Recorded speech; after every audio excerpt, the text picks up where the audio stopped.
les quita a la presentación. Entonces vamos a apagar todos la cámara.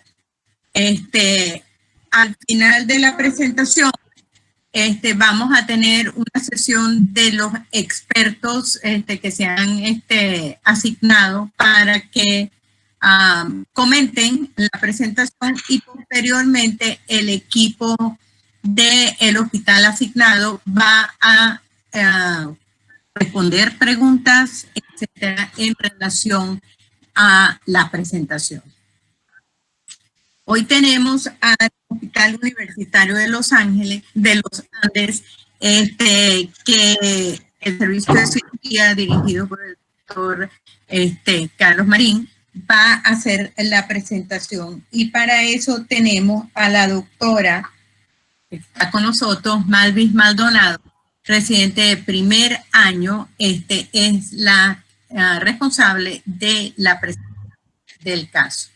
Entonces, agradecería que la doctora comenzara a compartir su pantalla para ver la presentación.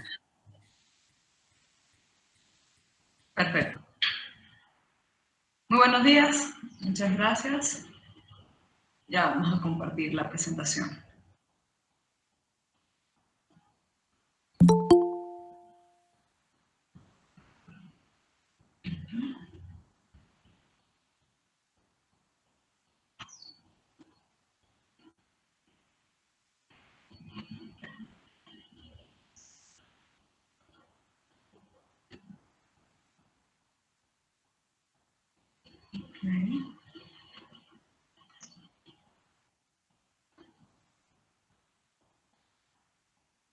Perfecto.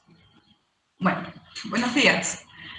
Yo soy la doctora Malvis Maldonado, residente de primer año del Servicio de Cirugía Pediátrica del Hospital Universitario de los Andes, Mérida, Venezuela. En esta oportunidad nos toca presentar el caso en la reunión mensual de la Sociedad Venezolana de Cirugía Pediátrica. Nuestro caso se titula Invaginación intestinal, manifestación de infección por COVID-19 en pediatría. ¿Casualidad o causalidad? Nuestro paciente, con las iniciales B y Q, venía de Tucaní, el cual es una zona que se ubica en la Panamericana del Estado Mérida, que actualmente es considerada una zona de alto riesgo para infección por COVID-19. Su fecha de ingreso fue el 12 de agosto del presente año. Su motivo de consulta fue hematoquesia y distensión abdominal. Inicia enfermedad actual el 9 de agosto del presente año, caracterizado por presentar evocaciones líquidas con moco y sangre en 10 oportunidades, por lo que la madre la lleva a ambulatorio de su localidad e indican metronidazol y acetaminofén. 24 horas después de haber iniciado enfermedad actual, presenta 3 episodios eméticos de contenido bilioso, por lo que la madre nuevamente lo lleva a facultativo, que no indica cambios en su manejo. 48 horas posterior a haber iniciado, presenta distensión abdominal, por lo que lo lleva al hospital de Tucaní, luego al Vigía y finalmente es referido a nuestra institución.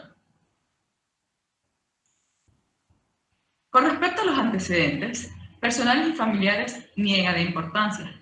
Epidemiológicos, como ya lo nombré, venía de una zona de alto riesgo para infección por SARS-CoV-2. Además, los familiares refieren que no ha tenido contacto con ningún paciente COVID. Al examen físico, el paciente presentaba frecuencia cardíaca y respiratoria dentro de los parámetros normales para la edad. La tensión arterial sistólica en percentil 5 y 10 y la sistólica en percentil 25. Se encontraba en regulares condiciones generales, mucosa oral seca, con palidez cutánea mucosa, llenado capilar de 4 segundos, normocéfalo, tórax simétrico, norma expansible, murmullo vesicular audible sin agregados, ruidos cardíacos rítmicos sin solos. El abdomen estaba con un perímetro abdominal de 50 centímetros, distendido, los ruidos hidroaéreos estaban abolidos, blando, poco depresible, dolorosa la palpación superficial y profunda, sin signos de irritación peritoneal. Se palpa masa en hipocondrio izquierdo, que era móvil, blanda, alargada, en forma de salchicha, dolorosa, de 15 centímetros aproximadamente, de bordes no definidos. Extremidades simétricas, eutróficas sin edema. Y neurológicamente, el paciente presentaba periodos de irritabilidad alternados con somnolencia. Ingresa con laboratorios que reporta hemoglobina en 9 gramos decilitro, cuenta blanca en 11.300, indiferenciada, con química dentro de los parámetros para la edad. Se realiza ultrasonido abdominal que reporta escaso líquido libre en cavidad, imagen en diana en cuadrante superior derecho del abdomen, como lo vemos en la imagen, y no se evidencia apéndice y ciego en fosa ilíaca derecha. Ingresa con diagnóstico de abdomen agudo quirúrgico obstructivo, invaginación intestinal y anemia moderada.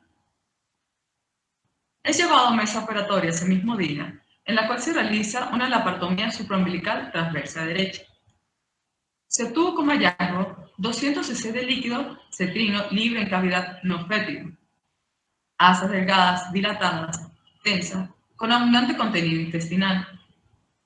Cambio de coloración en ilion proximal, sugestivo de isquemia, que mejora a la descompresión de las mismas. Invaginación ilioseco apéndico-cólica con necrosis intestinal y múltiples ganglios en mesenterio. Estas son las imágenes intraoperatorias en la cual evidenciamos esta masa que corresponde a la invaginación ilioseco apéndico-cólica. Se realiza desinvaginación por maniobra de Taxis, en la cual durante el procedimiento hay perforación, acá como lo vemos en la imagen, a nivel de ciego. Por lo que se decide realizar resección de la pieza. Se hace entonces resección de ilion distal, 15 centímetros, válvula iliocecal, ciego, apéndice, colon ascendente, ángulo hepático y 5 centímetros de colon transverso. Se realiza anastomosis iliocólica transversa derecha, término terminal, y se deja con diagnóstico postoperatorio de abdomen agudo quirúrgico obstructivo, invaginación intestinal, ilio seco apéndico-cólica, complicada con perforación cecal.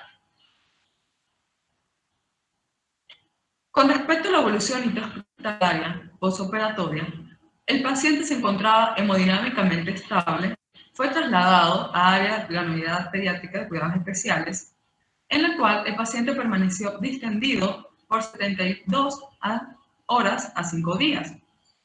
El control de paraclínica, el día 13 reporta hemoglobina continuo anémico, 8.1 gramos sobre decilitro, la cuenta blanca mejora a 5.600 y continúa indiferenciada.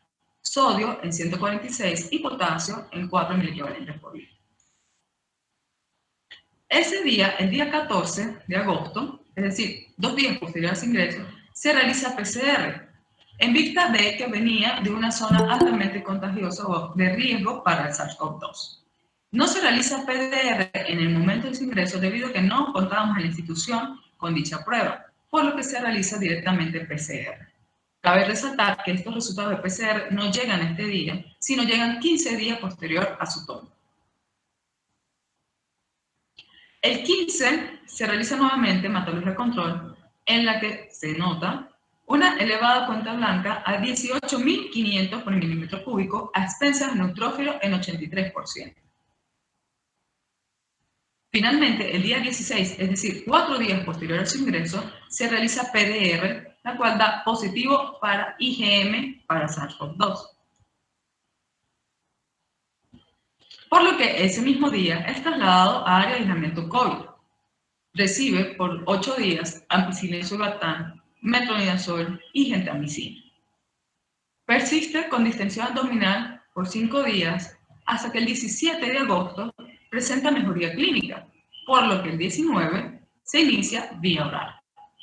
24 horas después de haber iniciado vía oral, presenta distensión abdominal, irritabilidad, y un pico térmico a las 5 de la mañana cuantificado en 39 grados centígrados. La cura operatoria fue realizada a las 9 de la mañana, en la que se evidencia secreción purulenta y fecaloidea a través de la misma. Por lo que los diagnósticos cambian a abdomen agudo quirúrgico infeccioso, fuga de anastomosis versus perforación intestinal, abdomen agudo quirúrgico obstructivo, invaginación intestinal, ilio seco apéndico cólica en un postoperatorio e infección por SARS-CoV-2.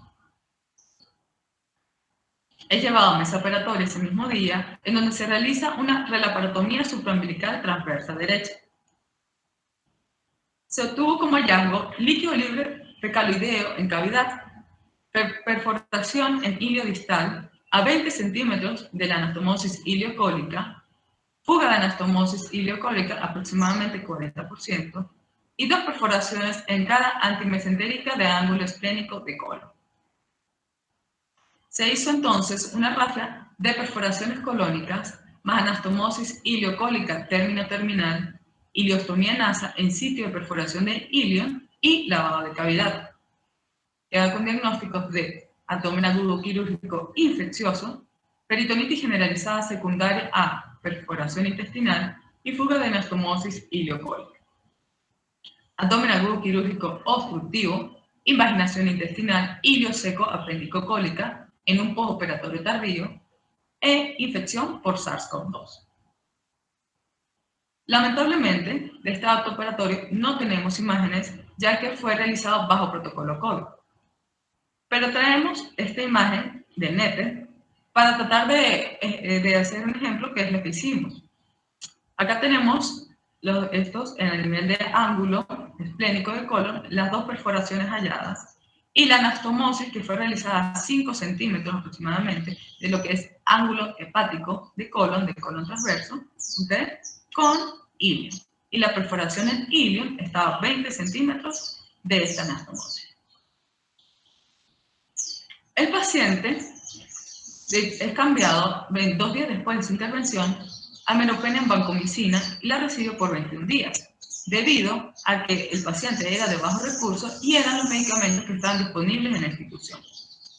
Durante este tiempo, el paciente presenta alteraciones metabólicas como una hipocalemia severa e ilio metabólico. Mejora de manera progresiva y el día 25 de agosto se decide iniciar nuevamente tolerancia oral, evolucionando hacia la mejoría. El 14 de septiembre presenta tos seca, por lo que el servicio de pediatría indica acitromicina por 5 días. Se realiza nuevamente PCR el día 28 de agosto, dando igualmente positivo. El 14 de septiembre se repite PDR y en esta oportunidad da positivo tanto IgM como IgG. En vista que el paciente estaba tolerando vía oral y se encontraba con evolución satisfactoria, se decide alta médica en la institución para continuar en aislamiento en su hogar. Esta es una imagen de hace una semana en la cual se evidencia la ileostomía y el área eritematosa alrededor de la misma. Con respecto a la bibliografía que hemos encontrado que relacionen el COVID-19 con invaginaciones, han sido muy pocos casos de los que conseguimos a nivel mundial. Este caso fue publicado en Pakistán. Posteriormente tenemos este en Wuhan, China, en España, en Estados Unidos y la India. Vamos a comparar un poco la clínica o cómo se presentaron estos pacientes en nuestros países. El primero, entonces, un masculino de 4 meses de edad, de Pakistán, que tuvo una invaginación iliocólica, hicieron una reducción neumática y el diagnóstico de COVID fue posterior al manejo de la invaginación, pero fue el mismo día del ingreso. Su evolución fue satisfactoria. El siguiente caso es una lactante femenina de 10 meses de edad, que fue en Wuhan, China, que tuvo una invaginación iliocólica, igualmente, una reducción neumática. El diagnóstico de COVID fue posterior al manejo de la invaginación, pero fue el mismo día del ingreso. Cabe resaltar que en vista de la pandemia actual, en China le estaban realizando tomografía axial computarizada a todos los pacientes que estaban ingresando en la institución. En esa tomografía se evidencian lesiones a nivel pulmonar compatibles con SARS-CoV-2, por lo que además hace el diagnóstico de COVID-19. La paciente, el día 9 después de su ingreso, presenta disfunción hepática, renal y cardíaca y distensión abdominal acompañado de melenas, por lo que deciden llevar a mesa operatoria, en la cual se evidencia isquemia de ilio, por lo que deciden hacer resección del segmento. 36 días después de su ingreso, la paciente fallece por CID. Siguiente caso fue un masculino de 6 meses de edad en España, quien tuvo una invaginación iliocólica y su reducción fue hidrostática. El diagnóstico de COVID fue posterior al manejo de la invaginación, pero el mismo día del ingreso. Su evolución fue satisfactoria.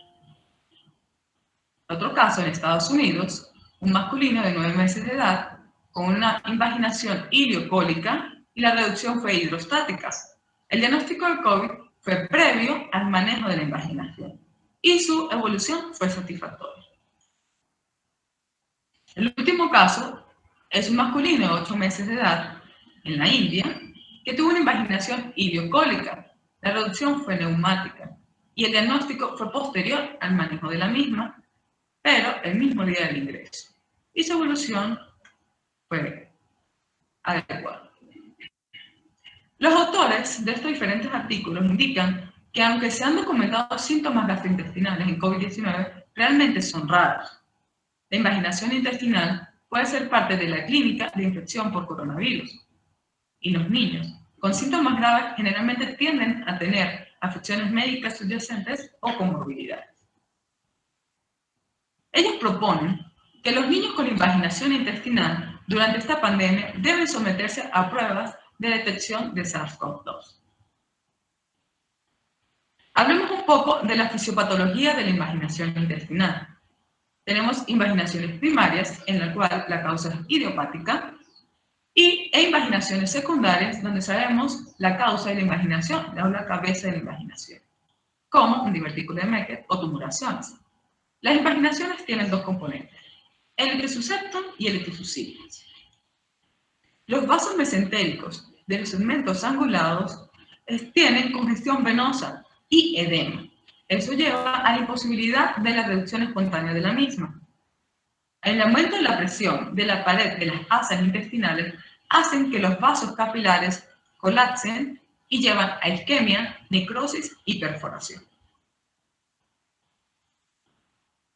Con respecto a la fisiopatología del COVID, tenemos que el SARS-CoV-2 actúa o ingresa a la célula gracias a la presencia del receptor de la enzima convertidora de angiotensina 2 y la serina proteasa transmembrana también llamada TMPRSS2.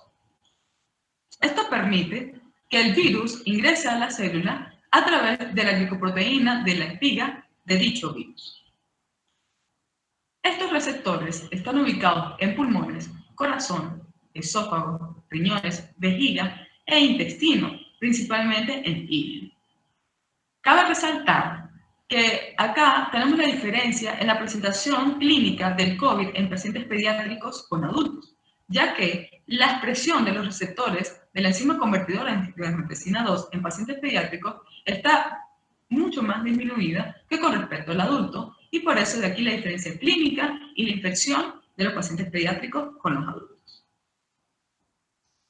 Cuando el virus ingresa a la célula, sus antígenos son presentados a través de las células presentadoras de antígenos, y estos, ayudados por el complejo mayor de histocompatibilidad, hace que se activen los linfocitos T citotóxicos específicos, activando la inmunidad celular y humoral mediada por linfocitos B y T, a través de las inmunoglobulinas M y G, llevando a que haya una tormenta de citoquinas con daño celular extenso y generando un síndrome de inflamación sistémica. Bueno, muchas gracias. Cabe resaltar que tenemos otro caso que no lo presentamos, debido a que este caso fue muy similar al paciente de China, pero sus resultados de PCR fueron negativos. Era una lactante de 8 meses de edad, quien ingresó con diagnóstico de invaginación intestinal. Fue manejada a través de manera quirúrgica con reducción por taxis de manera satisfactoria. Se realiza una PDR, la cual sale positiva para IgM y negativa para IgG. La evolución de esta paciente no fue típica. Esta paciente evolucionó de manera tórpida, terminando en una CID y lamentablemente fallece. A esta paciente se le realizaron 3 PDR, la cual sale negativa en las siguientes 2, tanto IgM como IgG, y 2 PCR, que salen nuevamente negativas. Esto se puede explicar también a que la presentación en pacientes pediátricos, hay que recordar que ellos no tienen tantos receptores a nivel de lo que es de enzimas convertidoras de angiotensina 2, y esto pues, puede modificar un poco los resultados de las pruebas, sobre todo en el hisopado nasofaríngeo.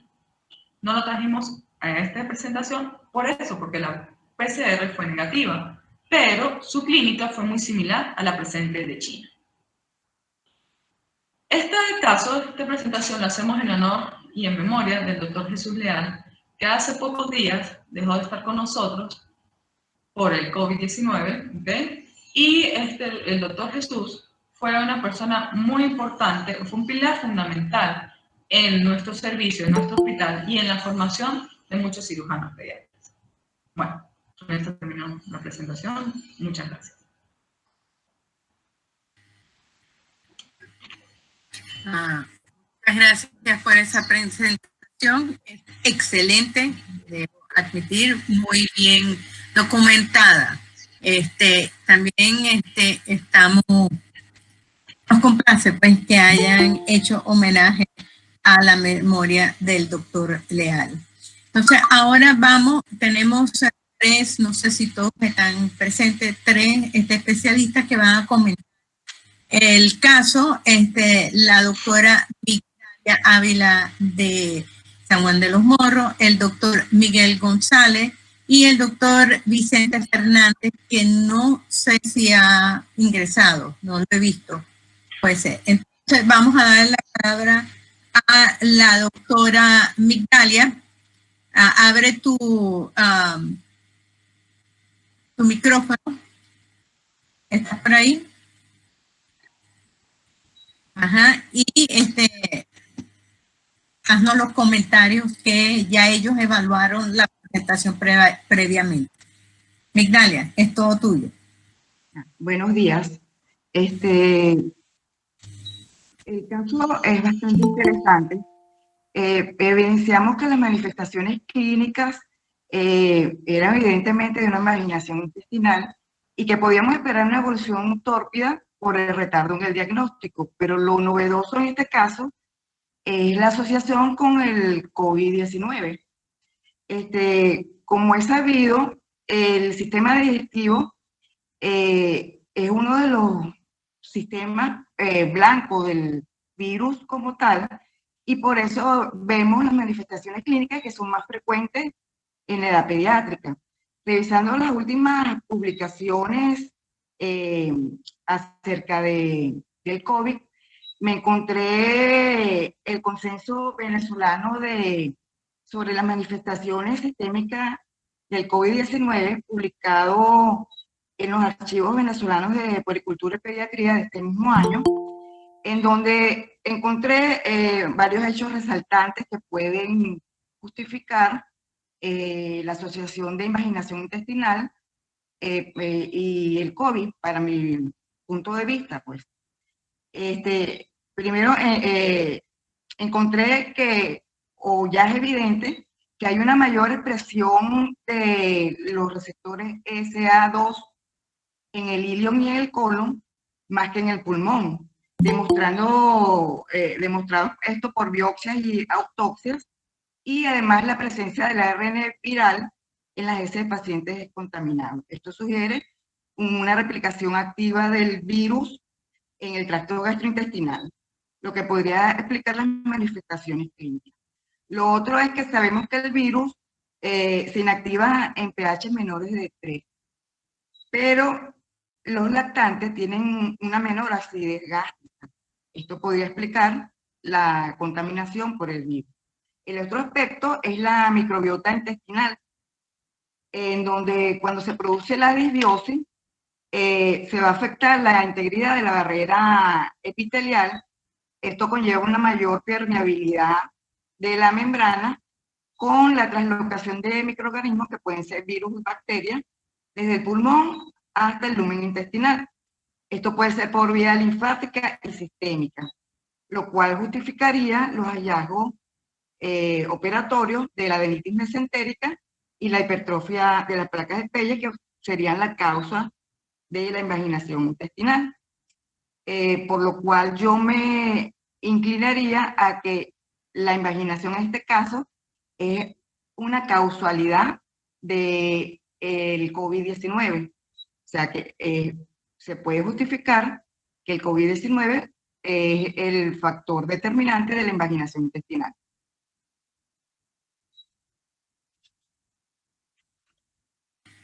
Gracias, Migdalia. Aquí también tenemos al doctor Miguel González. Abre tu micrófono. ¿Algún comentario? Miguel. Hola, buenos días, doctora. ¿Cómo están? Feliz día. ¿Me escucha? Bueno, sí, cómo no, puedes hablar. Perfecto. Buen día a todos los colegas, los amigos y bueno, a la presentadora, la doctora, me parece que lo estuve escuchando intermitente por problemas de internet. Sin embargo, muy interesante el caso, sobre todo porque yo, bueno, ya la doctora Migdalia hizo todo un repaso fisiopatológico rápido y no voy a ahondar en eso. Yo tengo una pregunta para la ponente y que no está en el caso, y es ver la histopatología de la pieza operatoria, de la primera pieza operatoria, ¿sí? Esa es una pregunta. O sea, ¿qué hubo allí? Si no hubo otra tumoración, si no hubo algo para poder determinar que haya sido solamente la inflamación de las placas de Peyer. La otra conducta, o para hablar de las conductas, porque yo tuve un caso, o tuvimos un caso en el hospital bastante interesante, con un síndrome doloroso abdominal muy prolongado en el tiempo, y a la final en la laparotomía era un niño además que se escapaba de la edad normal porque era un niño mayor de 3 años. En mi caso encontré una isquemia prácticamente de 20 centímetros de ilion distal y de colon. Y aquí viene mi otra pregunta, porque este niño rápidamente, epidemiológicamente, se le había hecho una prueba rápida y estaba negativa. Sin embargo, dentro de esas semanas de evolución, llegó al hospital también una prima del niño, de mayor edad de 7 años, con un Kawasaki que cardiología pediátrica determinaba que era por COVID. Sin embargo, la prueba de la niña también salía negativa la rápida. Sin embargo, de ninguno de los dos pacientes nos ha llegado la prueba definitiva. Entonces eso nos sigue dejando a nosotros los médicos venezolanos en un limbo para determinar los diagnósticos de este tipo de enfermedades o si es casualidad o es causalidad. Porque de verdad que yo no había, en los 8, 9 años, 10 años ya en el hospital, no habíamos tenido un Kawasaki. Pero llega el COVID y se presenta un Kawasaki. Familiar de este niño que tuvo un abdomen doloroso, distendido y de difícil manejo. Aquí lo que quiero resaltar es la primera decisión. Si tenemos, yo a lo que poco conocemos o lo que hemos estado conociendo de la parte de las trombosis a causa del COVID-19, la primera decisión de hacer la anastomosis. ¿Ok? Yo estoy totalmente de acuerdo con haber hecho, pero si hubiésemos tenido el resultado, yo lo que me quiero ir más atrás, si hubiésemos tenido el resultado que el paciente es COVID positivo, ¿hago la anastomosis igual o derivo al paciente? Esa es mi segunda pregunta. El comentario viene porque yo también, teniendo esta epidemiología, yo decidí hacer resección y anastomosis y vean que fue bastante amplio, porque yo también hice un hilio transversa. El caso mío, gracias a Dios, tuvo una evolución lenta, pero no hubo necrosis de ninguna otra, evolucionó, hizo su tránsito y bueno, el paciente está ahorita en esa adaptación del tránsito intestinal, ya de alta, gracias a Dios. Pero mi pregunta a los que lo operaron en el momento, si hubiésemos tenido el resultado de un COVID positivo en la mano antes de entrar a quirófano, ¿hacemos la anastomosis o derivamos para ver la evolución del paciente, sabiendo que esa anastomosis pudiera haber estado comprometida? Del resto, bueno, gracias por la invitación a la doctora y dándole un poquito más de sentido al caso, que está muy bueno, muy interesante.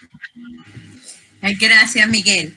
Le voy a dar la palabra a la doctora Yoleida Jauregui, que es coordinadora del posgrado de cirugía pediátrica de los Andes. Doctora Jauregui, ¿está usted bien?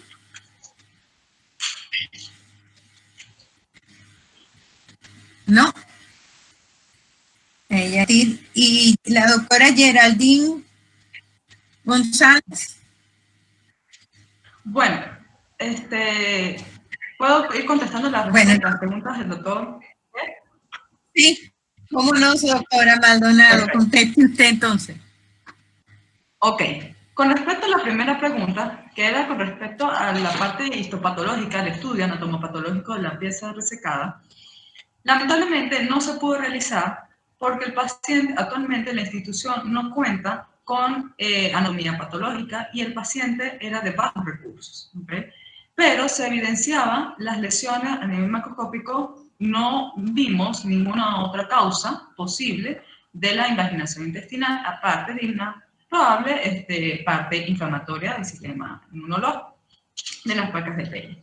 ¿Okay? Además, se hizo resección por las características de las asas que estaban en ese momento y la evolución, ¿okay?, de la enfermedad actual del paciente. Con respecto a que usted comenta de que usted ha tenido 2 casos que han sido extraños y que han tenido PDR negativa, eso también, recordar que la PDR no es algo fiable, ¿ok? Y que la PCR tenemos rangos para que salgan positiva o negativa, ¿ok?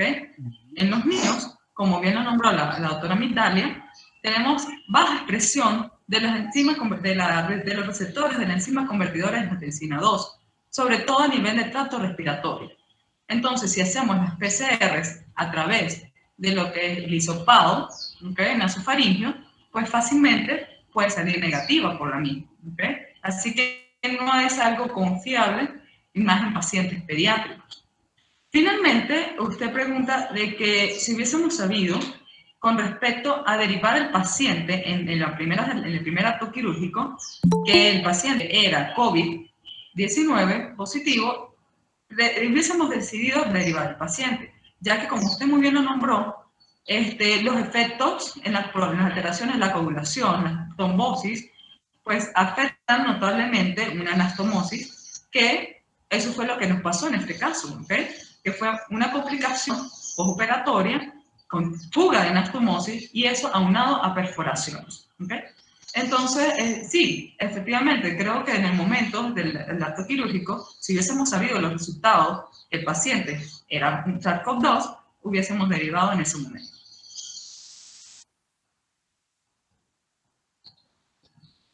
No sé si tienen otra pregunta. Gracias a la doctora Jauregui que está ahí presente. ¿Para comentar? Aquí estoy. Ya regresé. Buenos días. Yoleida Jauregui, cirujano pediatra de HULA. Un gusto en saludarlos. Bueno, ya por todos comentado el caso que estábamos presentando.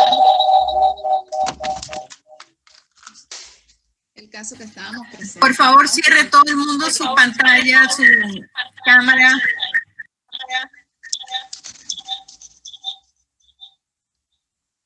¿Me oyen? Muy mal.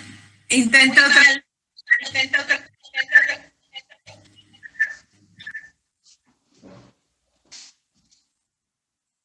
¿Me oyen? Hola. Creo que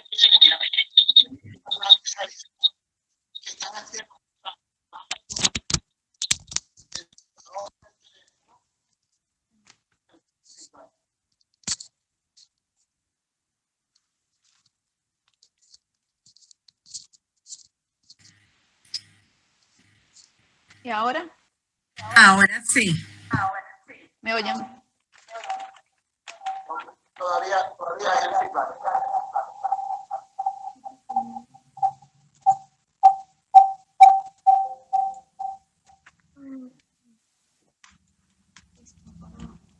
¿Y ahora? ¿Me oyen? Sí. Sigue hablando para ver. ¿Me oyen?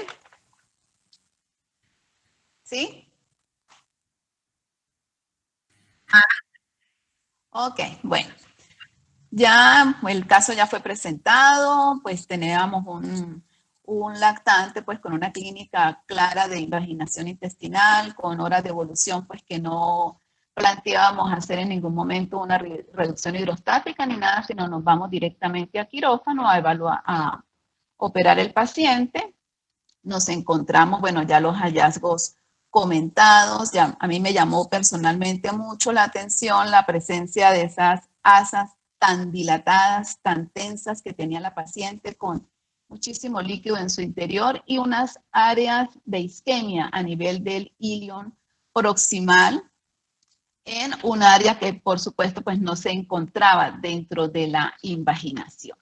Bueno, ya se comentó lo que realizamos, la resección anastomosis, el postoperatorio se complica pues con una fuga de la anastomosis y con múltiples perforaciones, 3 perforaciones más la fuga de la anastomosis, y ya pues teníamos el diagnóstico de la infección por SARS-CoV-2 sin síntomas respiratorios previos conocidos en el paciente. Entonces nosotros nos preguntábamos posteriormente ante la evolución de este paciente, ¿es una casualidad la presencia de la invaginación y la infección por SARS-CoV-2? ¿O en realidad es una causalidad, si tomamos en cuenta lo ya por todos conocido, que es sobre la asociación pues, de infecciones virales como el adenovirus y el rotavirus que nos producen pues por todos conocido la linfadenopatía mesentérica y la hipertrofia de las placas de Peyer que actúan como punto o cabeza de invaginación. Podemos tener entonces actualmente una asociación entre la adenitis mesentérica secundaria a infección por SARS-CoV-2 e invaginación intestinal. Esto ya va a ser secundario entonces a una infección del tracto respiratorio superior por SARS-CoV-2 en nuestros pacientes. Si sabemos que la expresión superficial de la proteína de la enzima convertidora de angiotensina sobre los enterocitos en el intestino delgado va a funcionar como un correceptor para el consumo de nutrientes, entre ellos los aminoácidos, y sabemos que este es el receptor funcional del SARS-CoV-2, lo cual puede convertir entonces al intestino en un sitio de entrada importante para la infección por SARS-CoV-2. Ante la activación inmunitaria generalizada que se ha demostrado que prevalece en el COVID-19, esto nos va a conllevar entonces a la hipertrofia de las placas de Peyer intestinales y secundariamente a la invaginación intestinal. Entonces es importante, consideramos nosotros, que la infección por el SARS-CoV-2, cuando se manejan niños con infección intestinal, debemos pensarlo y debemos tratar de hacer el diagnóstico, ya que debemos entonces tomar las medidas de precaución necesarias, todo el personal de salud, y estar pendiente ante el deterioro respiratorio de estos pacientes o el desarrollo que pueden llegar a ser estos pacientes del síndrome inflamatorio multisistémico con un desenlace fatal para los pacientes.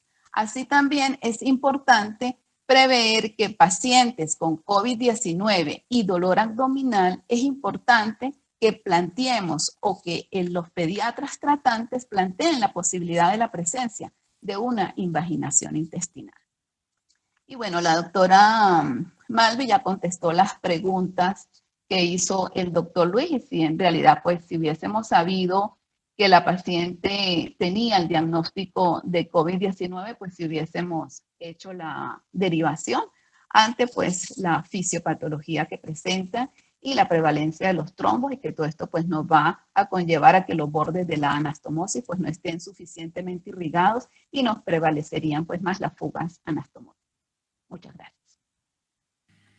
Muchas gracias, doctora, muy amable. Yo voy a hacer una pregunta, porque hay una parte del caso que a mí más me angustia, y es que el niño ingresó como 5 días después de haber iniciado su cuadro abdominal, y pasó por muchos CDI y etcétera, facultativos que no hicieron el diagnóstico de lo que es una invaginación intestinal, cuando llega al hospital es tan evidente el cuadro.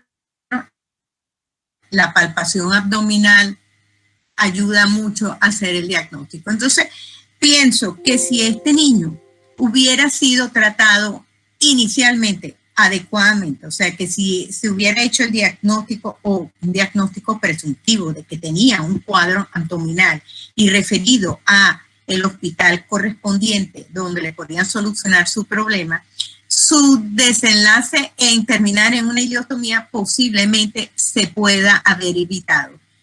Tenga COVID o no tenga COVID, porque los casos que fueron presentados en la revisión demuestran que inclusive con una reducción hidroestática, estos pacientes, la mayoría, hay un solo fallecido, evolucionaron satisfactoriamente. Entonces, claro, quedamos en que estamos haciendo un diagnóstico tardío. Con COVID o sin COVID, creo que este niño con perforación, etcétera, hubiera tenido que terminar en una ileostomía, porque es lo que hemos visto en lactantes con esta patología en el hospital. Y eso lo podrán responder inclusive los que están actualmente en el hospital. Entonces, quiero darle la palabra, no he visto a la doctora Geraldine, pero sí he visto al doctor Carlos Marín, que si él quiere comentar algo. Hola, buenos días. ¿Me escuchan? Sí, te escuchamos loud and clear. Saludos. Muchas gracias por la oportunidad de la presentación de estos casos. Te felicito de verdad, Brenda, por la iniciativa de tener estos webinars que son productivos para todos, incluso los jóvenes cirujanos pediatras. Mira, el título del caso presentado nos lleva a la casualidad o la causalidad. Como todos recordamos, pues la etiopatología de la invaginación intestinal está asociada también al adenovirus. No todo paciente con adenovirus hace invaginación intestinal. No todas las invaginaciones intestinales van a tener adenovirus. Igualmente yo diría que es con esto. No todos los pacientes que tengan el coronavirus van a hacer invaginación, o no todos los invaginados van a tener necesariamente ser positivos al SARS-CoV-2. Cuando se planteó la situación quirúrgica del paciente, en realidad nosotros solicitábamos las pruebas y hay que recordarlo, pues, o sea, había un cierto rechazo por la parte médica de no realizar las pruebas. Pero bueno, ahora a todos los pacientes que vengan con crisis abdominales le vamos a hacer la prueba para el coronavirus, la prueba rápida. Pues esto nos indica que sí va a ser necesario. Así, por lo que dije ahorita, no todos van a tener positivos al coronavirus, pero es necesario hacerlo para tomar la prevención. Recordemos que la prueba rápida va a ser positiva después que el paciente tiene por lo menos 8 días de haberse infectado o de haber adquirido el virus. Y eso no nos va a hacer pensar en ese momento en esa patología. Es decir, este niño 8 días antes, o unos quizás 6 días antes, tuvo el contacto. Hacemos la prueba a lo mejor en el momento que llegue y sale negativo. Pero deberíamos considerarlo por clínica y por la región epidemiológica de donde viene. Creo que es un aspecto que hay que tomar muy en cuenta. Ahora, nosotros, bueno, la invaginación intestinal ha sido un caballo de batalla en todos los cirujanos pediatras. Y creo que es una de las patologías que nunca pierden la vigencia y han de existir. Ahora tenemos este nuevo elemento que se nos agrega, este enemigo invisible, que nos está haciendo pensar, nos está obligando a pensar. Y nos está demostrando cuáles son nuestras verdaderas necesidades. Lo que dijo la doctora Brenda es totalmente aceptable. ¿Cuál es nuestro problema? Tenemos una red hospitalaria que no está brindando la atención adecuada. Los pacientes no llegan. Siempre han llegado también con diagnósticos retardados a los entes hospitalarios centrales. Ahora bien, nosotros tenemos este enemigo invisible que tenemos que combatirlo, que tenemos que tomar medidas preventivas, que es lo que se está haciendo. Pero la medicina preventiva quizás ha sido muy descuidada por mucho tiempo, y ahora nosotros nos dedicamos hace mucho tiempo para acá a la medicina curativa, que es más costosa. Bueno, va a sonar un poco pesado, pero es la que genera dividendos. La preventiva no genera tanto dinero. Yo hago una pregunta, o sea, y es algo que, bueno, que deberíamos de irnos analizándonos todos. ¿Qué va a pasar con esto? Nosotros estamos estudiándonos suficientemente del coronavirus. ¿Y qué pensará el coronavirus de los seres humanos? ¿Qué pensará el coronavirus de nosotros como médicos? Cuando hemos descuidado esos aspectos tan importantes, cuando vemos que la sociedad en estos momentos está desbordada, no a nivel de Venezuela, sino a nivel mundial, viene una nueva ola. ¿Cómo enfrentar esta nueva etapa del coronavirus? ¿Estamos preparados? ¿Estamos verdaderamente adecuados a esta realidad? Desgraciadamente, todos los estragos, tanto en el ecosistema, desde el punto de vista ecológico, a nivel mundial, están viéndose en estos momentos quizás en un relax, porque el mundo está prácticamente paralizado. Hago estas reflexiones porque yo creo que también debemos ir un poco más allá en nuestro pensamiento, no solamente médico, como decía en estos días el colega Eurobar. Yo quiero felicitar también a la doctora Mauri Maldonado. De verdad que la presentación estuvo bien interesante, y cuando hicimos la comparación bibliográfica, son pocos casos en el mundo, pero hay una coincidencia importante. Se mantiene la estadística de más o menos la prevalencia de los casos por la edad. La mayoría oscilaba entre los 6 y los 9 meses. La presentación era casi exactamente igual. Los resultados adversos, porque este nuevo elemento que se nos está agregando. Entonces, bueno, ese era parte del comentario que quería hacer, y feliz día a todos. Gracias. Muchas gracias, doctor Marín. Sí, excelente. Es tan excelente que voy a solicitarles, por favor, que escriban este caso clínico porque tiene una PCR positiva, y eso es lo más importante para poder clasificarlo, ¿no? Que lo escriban como caso clínico para poder ser publicado en los archivos venezolanos de pediatría y puericultura. Me lo mandan y estaremos pendientes para esa publicación. Ahora quiero, Doctora Brenda, disculpe. dígame. La doctora Geraldine está acá conmigo.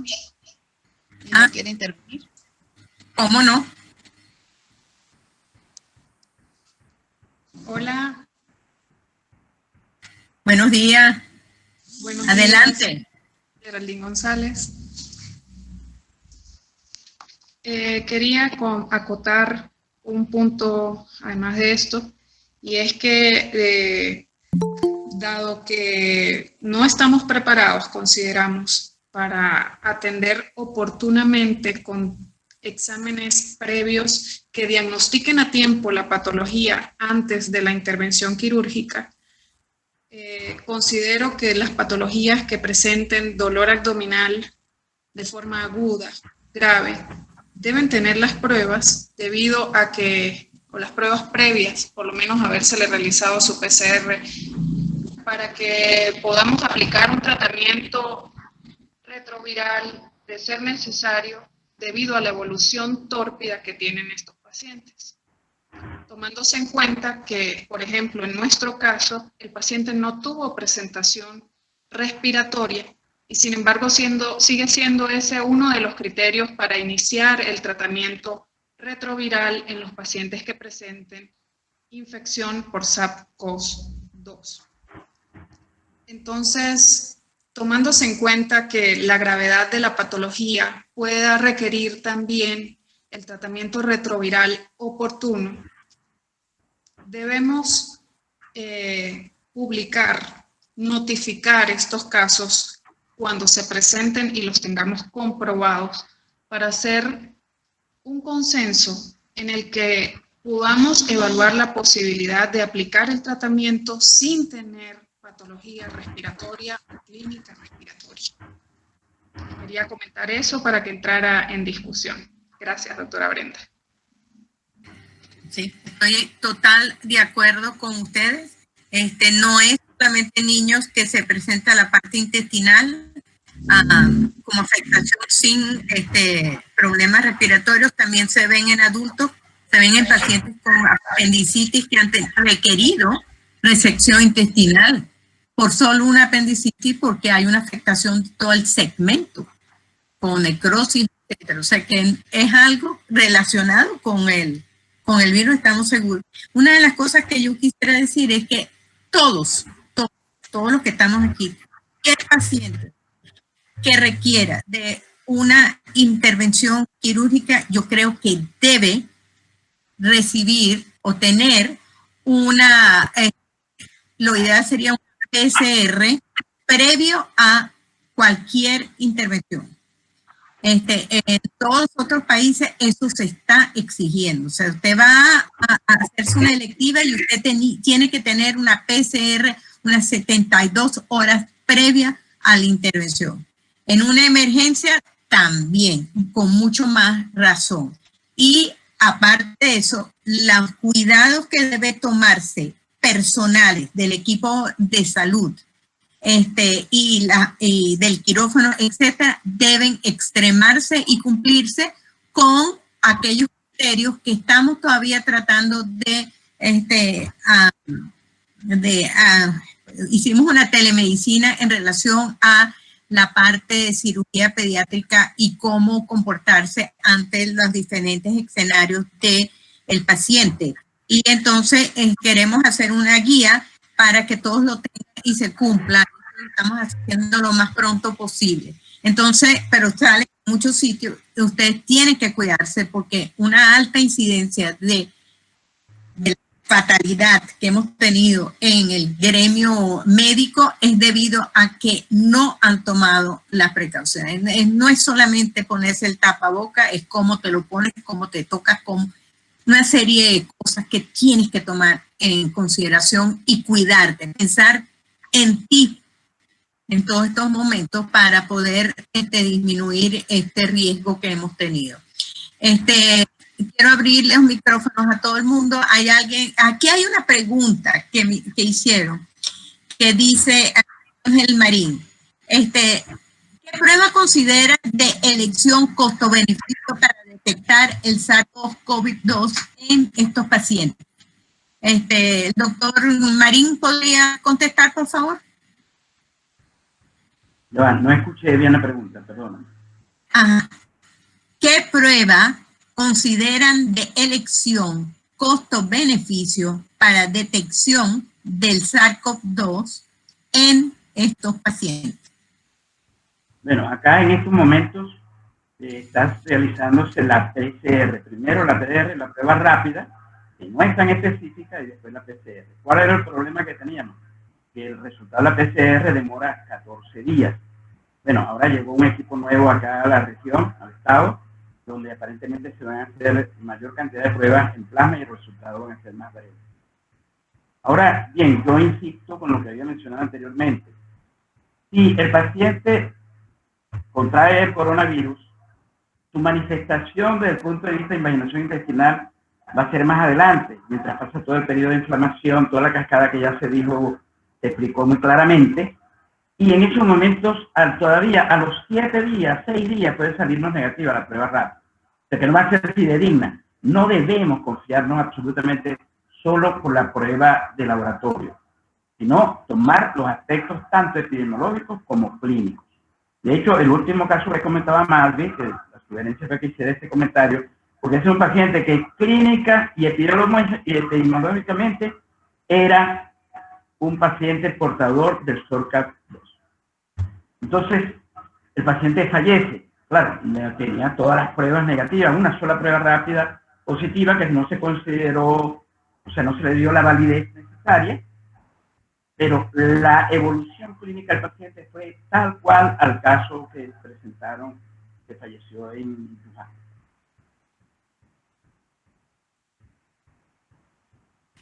Gracias. tengo entendido que la prueba rápida, porque he hablado con los infectólogos, cualquier positividad es positivo. O sea, no hay positivas negativas. El problema es los que son negativos y pueden ser positivos después de un periodo de tiempo. Entonces, a eso sí hay que considerarlo. Sea IgM o IgG, debe considerarse si está positivo que es un COVID. El doctor Alejandro quería la palabra. Y el doctor... Ajá. Sí.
Gracias, Alejandro. El doctor Euro estaba por ahí, me pidió la palabra. ¿Está todavía presente?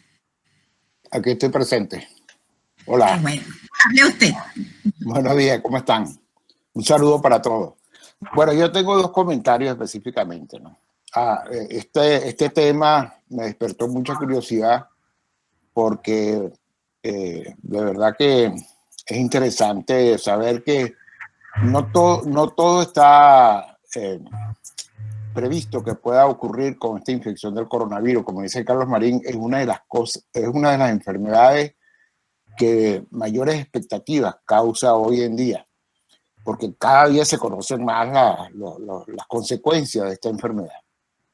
Es necesario entender que todas estas complicaciones que suceden como la invaginación intestinal en los niños es producto de que este virus produce un daño multisistémico y parte de ese daño multisistémico no solamente altera específicamente una zona, sino que altera muchas cosas. Entonces, yo me metí hoy por el internet a revisar las coincidencias del coronavirus con invaginación intestinal y me conseguí con un trabajo muy interesante que acaba de sacar una revista ahorita que se llama Innovaciones en Pediatría de la Sociedad Española de Pediatría, y donde hacen un interesante análisis de los casos que han aparecido aquí de coronavirus e invaginación intestinal.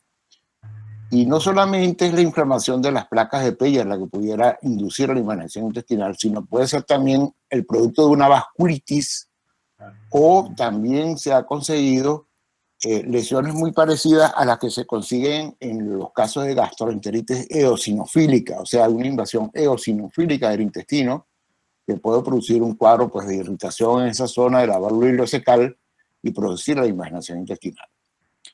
El otro aspecto que yo me quería señalar era que si nosotros tuviésemos previamente el conocimiento de que ese paciente tenía una infección por coronavirus y que la probable causa de la invaginación intestinal pudiera ser una vasculitis por el grado tan extenso de daño que había desde el punto de vista isquémico o isquémico necrótico del intestino, es posible que a lo mejor de primera intención no nos hubiésemos atrevido a hacer una anastomosis intestinal, teniendo en consideración que ese paciente además de eso pudiera tener otras complicaciones multisistémicas como son los problemas de tipo respiratorio o cardiovasculares que pueden tener estos pacientes.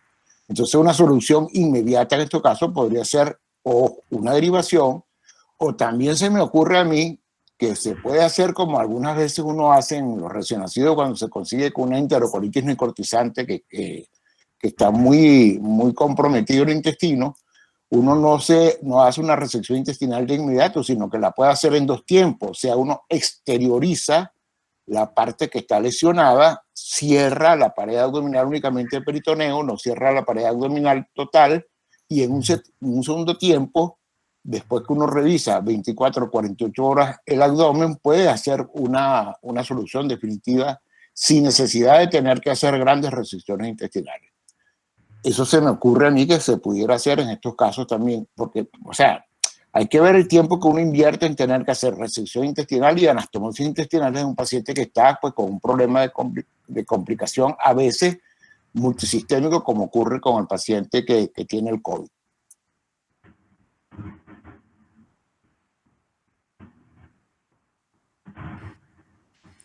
Muy bien, sí. Eso sería una alternativa. Aunque sí pienso que derivar de esa o dejar es también bien complicado, especialmente cuando tiene una perforación. Yo optaría que si el segmento no está comprometido, más no tiene una perforación visible, es más factible dejarlo en el abdomen, dejarlo que se recupere y abrir unas 24 o 48 horas después, dependiendo de la evolución. Pero claro, uno tiene que estar en el sitio, en el momento para tomar esa decisión. ¿Hay alguien más que quiera comentar? ¿Algún otro? Por favor, a cualquiera, abra su micrófono y comente.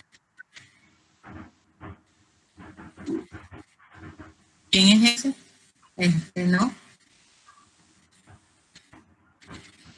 Bueno, nosotros hemos puesto en el chat la dirección de SOS Telemedicina, en la cual tenemos la conferencia que dimos sobre los cuidados para el equipo de salud durante la crisis de COVID.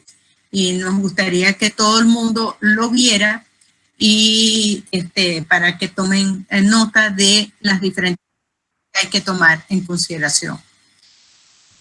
¿El doctor Marín quiere decir algo para finalizar? Bueno, de verdad que muy complacido por la discusión que se ha generado y creo que la reflexión en este caso es importante, ¿no? Creo que nosotros debemos considerar de que Primero, seguir profundizando en la prevención y lo que tú comentabas, tratar de sustentar al máximo nuestras redes hospitalarias para que estos pacientes terminen en buen término. Sí, la consideración de tomar o hacer la prueba rápida a todos los pacientes quirúrgicos, yo creo que tiene que ser ya tomada más en serio con nuestros hospitales. Pues no es fácil a veces en las discusiones clínicas van a decir, pero ¿por qué le van a hacer una prueba rápida? Ahora, si bien es cierto lo que tú decías, Brenda, eso mismo lo pensaba yo, la prueba positiva es positiva. Te das cuenta que el paciente que posteriormente presentó la doctora Malvi tuvo una prueba rápida positiva y después tuvo una prueba rápida negativa. Entonces, eso es lo que te genera una duda. Dice, bueno, ¿cómo es la cosa aquí? ¿Es interpretación? ¿Es el medio? No sé qué sucede. Creo que estamos de verdad ante una nueva experiencia donde todos vamos cada día aprendiendo a vivir hasta de manera distinta. Es lo que llaman la nueva normalidad. Pero la reflexión mayor creo que es saber enfrentar la situación y que desgraciadamente pues nuestros medios, como bien lo decía el doctor Alejandro Ferrer, pues están actuando en nuestra contra. O sea, es injustificable que este paciente no haya tenido la anatomía patológica, por ejemplo. Aunque si bien al menos no iba a ser determinante porque el problema del trastorno era más isquémico, pero queda la duda. ¿Esa isquemia era por la inflamación de las placas de Peyer o esa isquemia era ya por toda la cascada inmunológica que se había despertado en nuestro paciente? Entonces, bueno, yo creo que aprovechar todos nuestros cirujanos pediatras jóvenes que comiencen a investigar, que comiencen a producir, que comiencen a presentar los casos para que hagamos el estudio multicéntrico.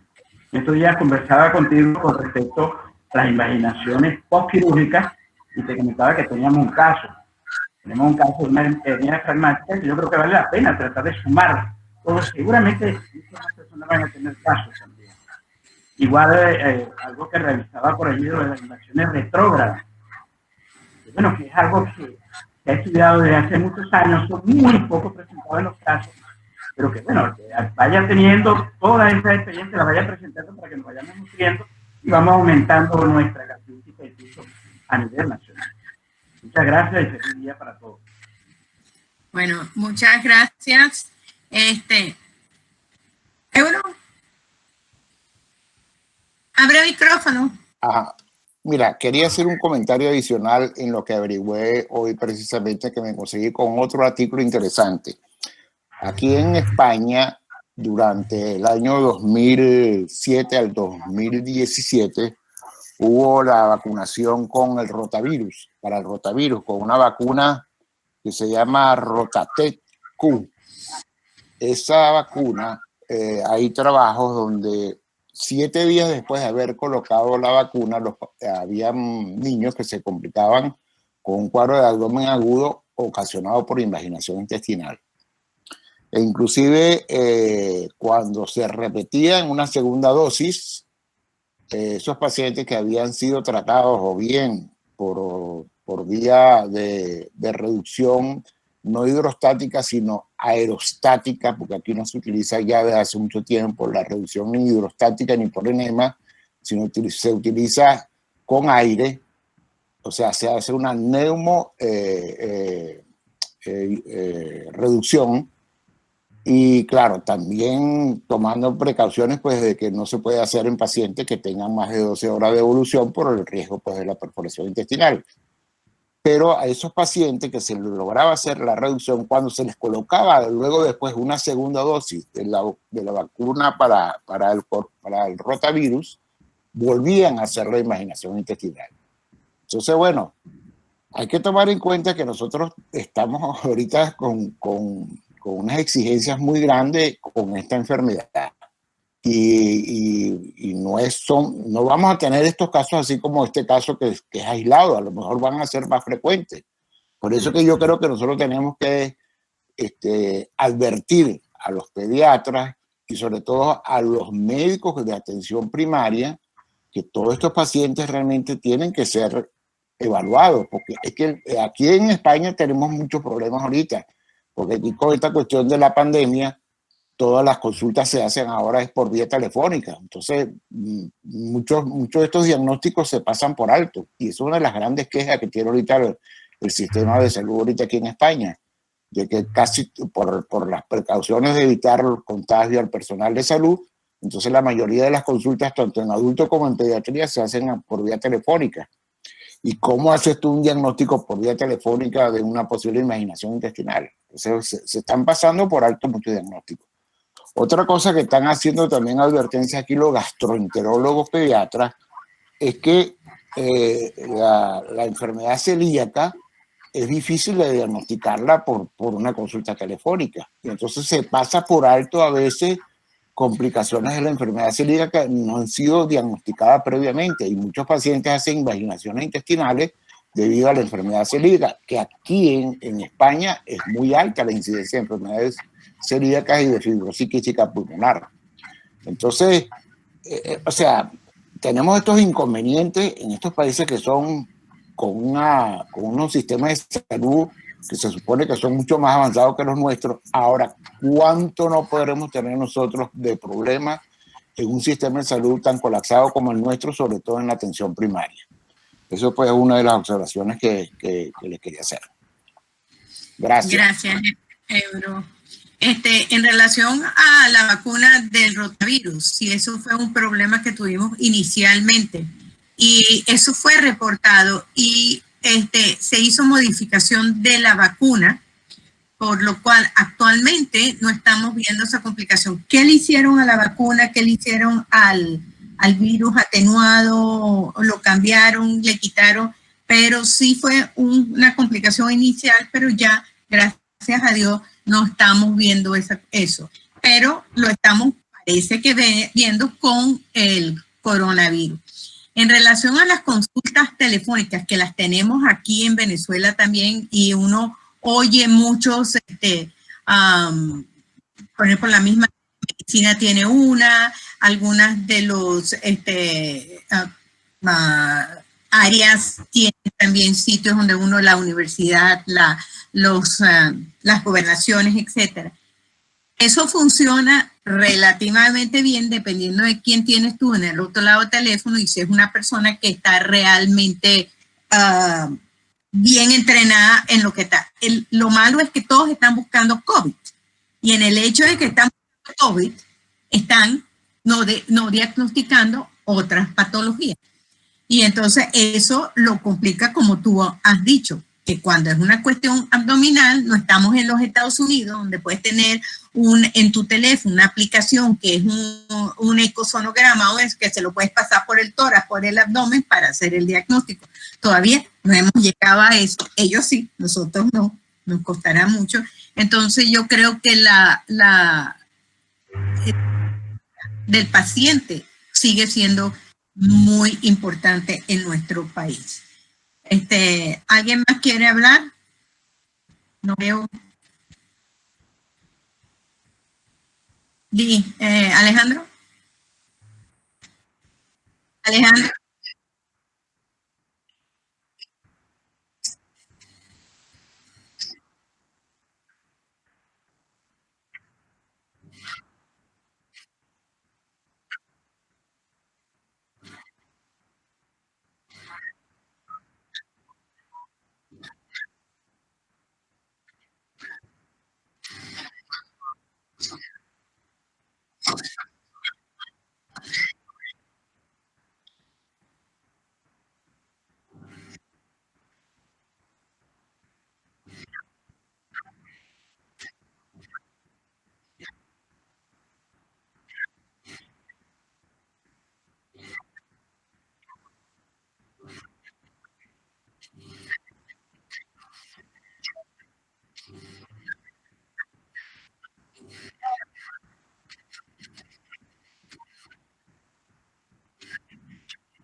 Sí, sí, ya lo vamos a mencionar. Entonces, nuestra próxima reunión será el día 14 de noviembre, donde va a presentar un caso el Hospital Clínico Universitario, y posteriormente el 28 de noviembre tendremos a el grupo de Barquisimeto también presentando un caso. Quiero darles las gracias a todos los que participaron a la presentación excelente. No se olviden que estoy en espera de ese artículo. Por favor, lean las pautas que exigimos para publicación y envíenmelo a la brevedad posible. Muchas gracias a todos por su presencia y nos vemos entonces el 14. Gracias.